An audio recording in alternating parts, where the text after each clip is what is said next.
அனைவருக்கும் வணக்கம். நல்லதா பேசுகிறேன். வெல்கம் டு செக்கம்மா சேனல். நம்ம கார்டனில் இருக்க ரோஜா செடியில் ஒரு பூ பூக்க வைக்கிறதுக்குள்ளாரையே நமக்கு போதும்னு இருக்குது. நம்ம ரோஜா செடியில் எப்படிரா இத்தனை பூக்களை பூக்க வைக்கிறதுன்னு சொல்லி ஆசையாக பார்க்குறீங்களா? உங்கள் ஆசையை நிறைவேற்றுறதுக்காக தான் நான் ஒரு உரம் கண்டுபிடிச்சிருக்கேன். அதுதான் ரோஸ் பெஸ்டி ஆர்கானிக் ஃபெர்டிலைசர். இந்த ஃபெர்டிலைசரில் 36 பொருட்கள் கலந்துருக்கிறதுனால ஒரு சின்ன செடியில் கூட கொத்தாக நிறைய எண்ணிக்கையில் பூக்கள் பூக்கும். நீங்கள் மாதத்துக்கு ஒரு தடவை ஒரு கைப்பிடி நீங்கள் கொடுத்தீங்கன்னா போதும். வேறு எந்த உரமும் நீங்கள் மேற்கொண்டு கொடுக்க வேண்டிய அவசியமே கிடையாது. இந்த ஒரு உரமே போதும். உங்களுடைய செடிகள் நல்ல ஆரோக்கியமாக நிறைய நியூ ஷூட்ஸ் வந்து அப்புறம் பார்த்திங்கன்னா நல்ல நோய் எதிர்ப்பு சக்தியோட நிறைய மொட்டுக்கள் கொடுத்து இந்த மாதிரி பூக்கள் நல்ல பெரிய சைஸில் சூப்பராக பூக்குங்க. நீங்கள் வேணால் ட்ரை பண்ணி பாருங்கள்.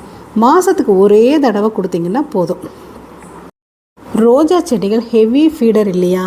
அதுக்காக அந்த செடிகளுக்கு ஏற்ற மாதிரி நான் இந்த உரத்தை தயார் பண்ணியிருக்கேன். இது என் கைப்பட நானே தயாரிக்கிற உரம். அதனால் ஃபுல் கேரண்டி நான் கொடுக்குறேன்.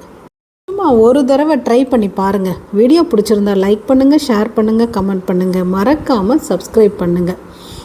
எல்லாரும் ரொம்ப ஈஸியாக ரோஜா செடியை வளர்த்துற வகையில் இந்த உரத்தை நான் கண்டுபிடிச்சிருக்கேன்.